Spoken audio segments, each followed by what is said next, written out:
Hoje você vai aprender, hoje você vai compreender que toda aquela narrativa que nós já havíamos falado está acontecendo. Porque por trás de uma grande guerra há também uma grande fome. E o povo que está bestializado, totalmente soladapiado pelos globalistas, entretenimento, lacração, não sabe plantar, não sabe caçar, não sabe se virar. E quando vê uma grande crise, uma grande recessão ou um grande conflito, o povo não sabe mais o que fazer. Então, meu irmão, nós estamos vivenciando momentos hoje onde a população não só da Ucrânia, mas você verá nos próximos anos no mundo inteiro passando fome. E é importante que a gente fale sobre esse assunto aqui, tá bom? Pois bem, a notícia que eu tenho que falar para você aqui hoje, principalmente é a seguinte, tá? Moradores que permanecem em Kiev, capital da Ucrânia, ok? Enfrentam filas imensas nos supermercados, né? Os bombardeiros assustadores colocaram a população nos subsolos o tempo todo, incluindo, né, não vou falar essa palavra aqui devido a diretrizes do YouTube, mas praticamente filas imensas para comprar mantimentos aí no supermercado. Quem é que não lembra que eu falei da Venezuela? Quem é que não lembra que eu falei do Líbano, que passou por uma sanção, passou por um grande conflito, ficou aí 3 meses, o povo passando uma grande depreciação ali, inclusive refugiados vindo para o Brasil. Então, basicamente é o seguinte, Venezuela, Líbano e agora a Ucrânia, as pessoas desaprenderam a cultivar os alimentos. E aquele que não conhece a sua história está fadado a repeti-la. Então você vê o tempo todo, ó, situação em Kiev se deteriora, supermercados vazios, não há gasolina e nem comida. Então os caras não têm nem gasolina para poder pegar o carro e sair da capital. Meu irmão, entenda uma coisa. Numa grande crise, num grande conflito, é óbvio que os commodities primários, como comida e gasolina, vão acabar. Isso é óbvio. Qual é o caminhão trazendo 3, 4 toneladas, 3, 4 mil litros de gasolina, vai querer andar no meio de uma guerra? Qual é o caminhoneiro que vai querer, no meio de um conflito entre tanques russos e ucranianos, no meio do conflito, dirigindo um caminhão com 4 mil litros de gasolina inflamável? Quem que vai querer fazer isso? Então é óbvio que a gasolina iria acabar. E aí é o que eu digo para cada um de vocês. Tem que ter uma preparação. Você foi doutrinado a vida inteira a ser cara crachá, o Severino, ou o cachorro lambão, que aceita tudo que o governo fala. Por exemplo, o governo diz para você que o ideal é que você tenha um filho. Eu pretendo ter uns 8. O governo diz para você que você tem que praticamente colocar os seus filhos na escola, que a escola é uma excelente coisa. Eu vou ensinar os meus filhos ao homeschool e também vou ensinar empreendedorismo para eles quando chegar a idade. Se é que eu vou estar aqui no Brasil ainda. Se é que eu vou estar aqui ainda. Então tudo aquilo que o governo fala, eu sempre me empenho ao fazer o oposto. Porque esses parasitas estatais que colocam dinheiro na cueca e tentam fugir para a Suécia, paraíso fiscal, não merecem o meu respeito. Então, tudo aquilo que o governo fala, eu tenho o maior prazer e honra em fazer o oposto. Porque esse governo comunista não deseja valorizar a família e nem muito menos os princípios cristãos. Então, tudo aquilo que esses globalistas e comunistas falam, eu me empenho em fazer o oposto. É a maior honra e satisfação fazer o oposto do que o governo manda, para não ser garoto lambão. Então olha que coisa interessante. Supermercados vazios, falta de gasolina, e você vê lá, tá? Praticamente, tanto na Ucrânia quanto na Rússia, né? Porque o IKEA na Rússia também esvaziou, já estava encerrando as suas atividades, né? E você vê praticamente a escassez, né? E eu tenho até um vídeo aqui para trazer para vocês de um supermercado em Kiev, né? Totalmente vazio. E olha que coisa interessante, né? Olha lá, as prateleiras vazias, tudo vazio lá em Kiev, ó. Olha só. Aí eu falo para cada um de vocês, o pessoal não acredita, né? Eu sempre falo, meu irmão, olha só, você gasta um saco de arroz por mês, talvez nem isso, né? Se você comprar 4, 5 pacotes de arroz, você resolve sua vida. Agora, o mais interessante é o seguinte: o arroz o governo te condicionou a comer arroz. Quem aqui não lembra, por exemplo, que nas escolas, o prato principal nas escolas muitas vezes é arroz e feijão, né? A comida do brasileiro é arroz e feijão. Então você vê o supermercado aí já faltando comida de reabastecimento aí em Kiev, né? E o sistema sempre vai te ensinar a comer arroz. Você sabe como é que é plantado arroz? Arroz é um dos alimentos mais difíceis de ser plantados no mundo. Você não consegue plantar arroz no Texas, você não consegue plantar arroz no Canadá, na Rússia. É um dos alimentos mais difíceis de sobrevivência do mundo, é o arroz. Não é à toa que a ONU divulga o arroz à reveria. Coma arroz. O arroz é o alimento da sobrevivência. Não é nada, meu irmão. O arroz não tem nenhum fator nutritivo. Pelo contrário, faz mal para a saúde. Faz muito mal para a saúde. O alimento nutritivo que você tem que comer, segundo a história da humanidade, é a batata. Então eu sempre falo para as pessoas que aquele que não conhece a sua história está fadado a repeti-la. Então, olha que coisa interessante, fácil de cultivo. Batata, você depois do primeiro ciclo da batata, porque entupida de agrotóxico, ela vai demorar uns 4, 5 meses para poder entrar no seu processo de reprodução. Mas a partir do momento que você pegou uma nova safra que não tem mais agrotóxico, fica mais fácil de você replantar aí a cada 90 dias, tá? Mas basicamente é o seguinte, o cara que planta batata, ele tem carboidrato. 95% do seu corpo é necessário carboidrato. Teve casos, por exemplo, na G2 e na G1, de fazendeiros que sobreviveram décadas comendo apenas batata. Sobreviveram, ele e a família deles. E não apresentaram problemas de saúde, tá? Então, isso é o ponto número 1. Ponto número 2 é o seguinte: a proteína é um fator necessário para você não ficar fraco, não ficar debilitado, para você não ficar aí capingando, né?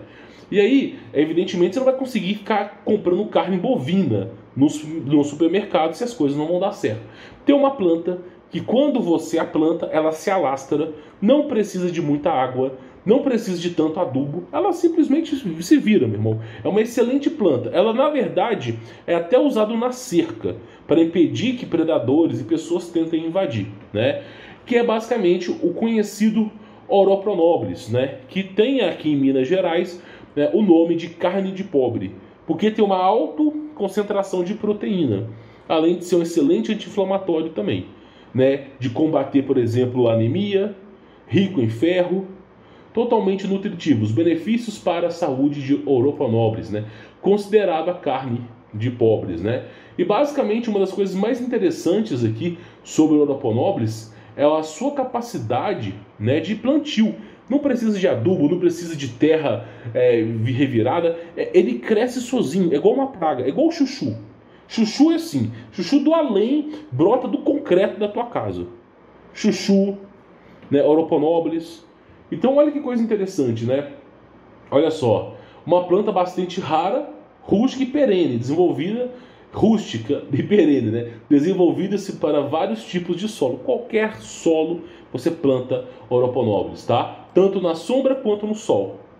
Ou seja, se você tiver num lugar de difícil plantio, você consegue produzir Oroponoblis, que é praticamente a proteína dos pobres aí, tá? E é um alimento rico em ferro, cura anemias, né? Pode ser usado como anti-inflamatório. Você tem uma série de coisas absurdas e nutritivas sobre o Oroponoblis, tá? E você que comendo alface, o governo, meu irmão, só faz merda. O governo ensina para você, através do incentivo fiscal para as novelas, que você tem que comer arroz e feijão.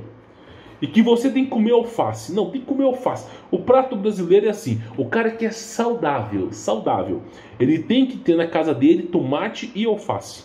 Porque o tomate e alface são os alimentos mais saudáveis que tem. Desconfie. Se o governo incentiva tomate e alface, desconfie, meu irmão. Desconfie. Desconfie desses alimentos. Desconfie mesmo. Se estão incentivando a comer o alface, desconfie. O alface, ele não só provoca sono, como ele retarda a sua coordenação motora. Então, o cara que está se preparando para um confronto e come alface, ele dorme no meio do caminho. Então, o alface não é um alimento nutritivo, muito pelo contrário, faz mal para a tua saúde. Cara, é muito simples, meu irmão. Como alface é só larva. Alface não é um alimento excelente para você comer, muito pelo contrário, só vai lhe trazer aí uma indisponibilidade, vai dar sono, você vai ficar menos produtivo, você não vai conseguir desempenhar o seu fator. Então, o que o governo incentiva, por exemplo, tomate também não faz muito bem para a saúde, não faz muito bem para a saúde. Então, tudo aquilo que o governo incentiva, meu irmão, desconfie.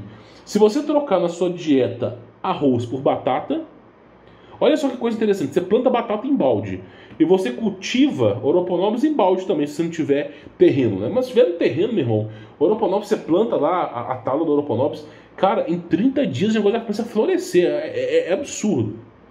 Oroponobis e batata, você tem proteína e carboidrato, ok? Através da batata, que tem carboidrato, você consegue produzir álcool, açúcar, o que você quiser, cara.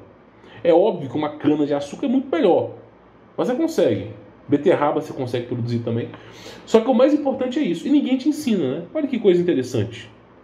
Então, batata e Oroponobis são excelentes alimentos para você poder cultivar com alto índice de... Meu irmão, ó, vou logo te ensinar, tá? Logo te ensinar para você nunca mais esquecer. Batata, ok? Primeiro da lista de plantio, batata. Segundo, Oroponobis.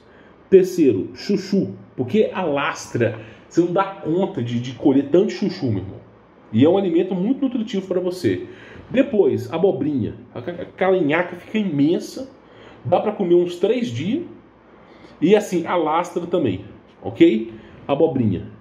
Outra coisa que é fácil de plantio, melancia. Melancia é uma coisa que em 90 dias, meu irmão, você está colhendo a melancia de todo tamanho.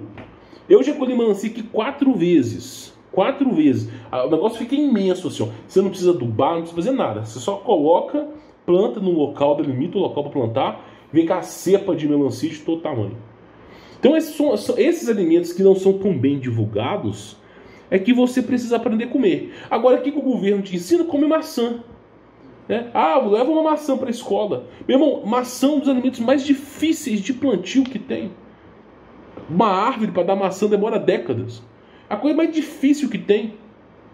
Mas sempre vão incentivar o pior alimento possível para você.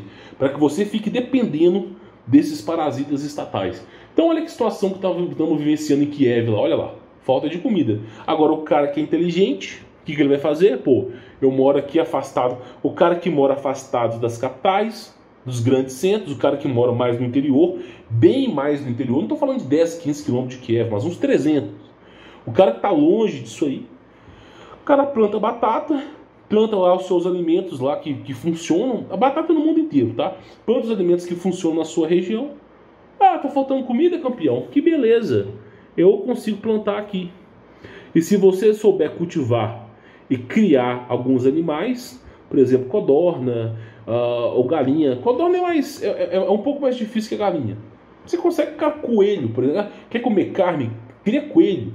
O governo te incentiva a comer carne bovina.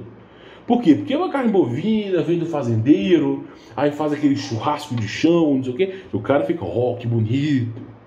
Meu irmão, o coelho tem um ciclo reprodutor muito maior do que o boi. E o coelho ele pode sobreviver com o resto de comida.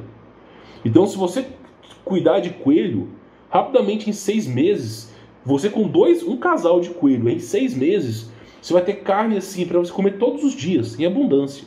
1 quilo de carne para cada um da sua família comer. Porque reproduz demais. E o coelho, cara, ele é um animal que você não precisa ficar limpando ele. O cocô dele é totalmente higiênico, aquelas bolinhas. Você pode usar como adubo, só você varrer. Você pode entregar os alimentos, por exemplo, plantar cenoura, que tem um alto ciclo reprodutivo, e alimentar o coelho com esses vegetais que você está plantando e acabou, game over. Mas o que o governo te ensina? Hein? Comer boi. Aquele animal gigante, que precisa do boi, da vaca, não sei o que, acordar às 5 horas da manhã, ficar tirando leite ali. Meu, tudo que o governo te ensina é uma farsa. São os verdadeiros faíscas da vida. É o que eu sempre digo aqui, os caras não acreditam. Eu sempre me empenho em fazer o oposto que o governo fala. Por exemplo, eu estava vendo uma entrevista, o pessoal que adora a idolatria no Bolsonaro, Meu irmão, eu tenho certeza que o Bolsonaro foi o melhor presidente desse país, mas eu não sou capacho de político. É simples assim, não sou capacho, eu não tenho idolatria por político. O meu Senhor é Cristo. Agora, eu me lembro muito bem uma entrevista do Bolsonaro, ele falando assim, não, vocês têm que ter, o ideal é ter um filho, no máximo 2 filhos. Aí chegou a entrevista, você tem quantos filhos, Bolsonaro? Tem 5. Hoje ele está com 6. Pois é, para os ricos e poderosos, mais filhos, não é para você só um, né? É o pior. Então olha que coisa interessante, se as pessoas estivessem cultivando alimentos, elas não dependeriam de uma loja como essa. Então essas sanções econômicas, elas só funcionam porque a pessoa não é independente. Se a pessoa é independente, ela não vai depender de gasolina. Se a pessoa é independente, não vai depender de comida. Logo, essas sanções não vão se aplicar às pessoas. Sanções só são aplicadas em pessoas que não têm a capacidade de sobrevivência. Simples assim, meu irmão. O cara que trabalha com plantação, por exemplo, agrofloresta, o cara que ele consegue gerar a fazenda dele sem a dependência do parasita estatal chamado governo. Cara, esse cara pode estar no meio da guerra, ele não vai passar fome, nem a família dele. As pessoas não aprendem. Por exemplo, vou dar uma dica para você. Comprou uma fazenda? Planta na cerca sanção do campo, para impedir qualquer pessoa de invadir. Planta a sanção do campo. Não vai entrar cobra, não vai entrar bicho nenhum. Aquele negócio gera uns espinhos absurdos. Você pode usar o espinho de sanção do campo em estilingue, meu irmão, e capotar uns caras. Sem brincadeira. Aquilo ali é duro que dói. Então assim, você já vai delimitar um perímetro. E aí você vai plantando essas coisas. Plantou a sanção do campo, meu irmão, o negócio chega a 6 metros de altura. Fica imenso. E você vai só podando do seu lado. E do lado oposto que se exploda. E aí, meu irmão, quem é que vai querer invadir aquilo ali? Não invade, não. Tá com uns cachorros ali legal, o seu cachorro não é burro, não vai caçar em nhaca com sanção do campo. Você tá muito bem resguardado. Tá com a produção de alimento. Agora, as pessoas querem acreditar? Não. O que é conivente para as pessoas? Conivente para as pessoas é pegar o celular e 2 cliques aqui na tela e comprar comida. Olha que interessante, o que nós vamos comer hoje? Qual vai ser a minha caçada do dia? Eu vou pegar minha lança para me caçar um alimento aqui, vou preparar um ensopado de um pato aqui para comer. O que eu vou? Ah, já sei, eu vou comer isso aqui, ó. Aí pega um alimento totalmente diferente e chega na sua casa em 15 minutinhos. Comprou lá hambúrguer, 15 minutinhos está na sua casa. Você acha que quando gerar conflito, você vai apertar o celularzinho lá e vai aparecer alimento? Não vai. Então é muito bom que você não seja dependente do sistema. Então olha que coisa interessante a questão da ausência de comida no local. Condimentos, óbvio, né? Condimentos só serve como tempero, não serve como alimento, né? Então isso não tem fator nutritivo nenhum. As frutas aqui, ó, as que sobraram, já, você pode ver que já não estão nas melhores caras aqui, né? Olha, tudo vazio, ó. Tudo vazio. As pessoas não entendem, né? Olha lá, tudo vazio, meu irmão. Prateleira vazia, tudo vazio. Aí eu falo, se você souber plantar, você não passa um perrengue desse. Ou você estoca, mas uma hora o seu estoque vai acabar, né? E lembre bem, você que vai estocar alimento, lembre bem que a cada um ano, entre 8 a 10% do fator nutritivo do alimento vai embora. Então, por exemplo, você estocou alimento durante 5 anos, ele vai estar lá inteiro para você comer, mas o fator nutritivo já decaiu. Você vai ter pouquíssimo nutriente ali para você ingerir. É mais carboidrato mesmo. Então, tenha a capacidade de você cultivar o seu próprio alimento. Você pode ter um estoque de alimento, não tem problema nenhum. Mas lembra que, com o passar do tempo, esse alimento ele não é imortal. Ele vai começar a deteriorar. E o fator nutritivo dele vai pro ralo. Tá bom? Agora, você quer potencializar o seu alimento?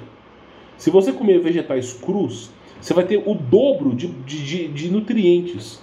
Quando você cozinha um alimento, você perde 50%, 60%, às vezes 70% do fator nutritivo daquele alimento.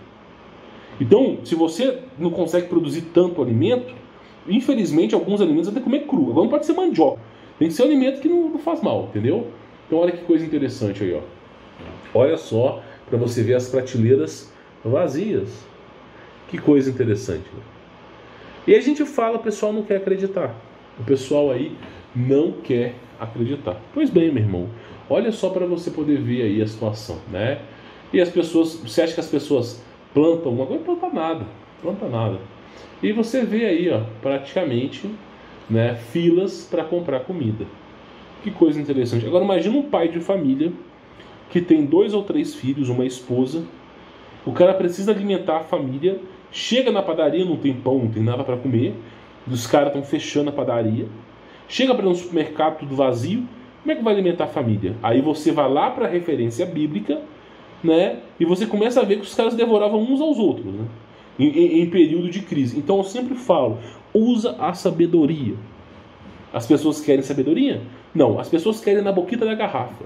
É na boquita da garrafa, é isso que o povo quer. O mundo inteiro se levantando contra a tirania disso aqui e no Brasil lacrando, questões, lacrando. Né? Então é o que eu digo aqui, eu falo aqui para 1% da população. Nem isso. Então assim, veja para você ver com seus próprios olhos, tá? Agora, não é obrigatório. Quem quiser conhecer o meu trabalho, tem links na descrição. Você vai ter o meu contato pessoal, vai aprender sobre criptomoeda, sobre anúncios, sobre venda, mercado físico, mercado digital, marketplace. Você vai aprender uma série de estratégias para você desatar essas amarras do sistema que te ensinou a ser o Severino, cara crachá. Quem quiser conhecer meu trabalho, não é obrigatório, tem links aqui na descrição, você vai ser super bem recebido. Pessoalmente você vai ter o meu contato para a gente poder trocar uma ideia e eu repassar para você a Black Pill, meu irmão. Porque a Red Pill eu já jogo aqui e as pessoas se assustam. Mas a Black Pill, ela garanto para você que é muito pior. E a partir do momento que você obtém liberdade financeira, você deixa de ser esse cachorro lambão do governo e passa a escolher melhores oportunidades para a sua vida. Eu espero que isso chegue no núcleo da sua alma e que você desperte. Não é obrigatório, mas é uma excelente oportunidade para você mudar de vida. Vou ficando por aqui. Sou Humberto Voltz. Fique na paz.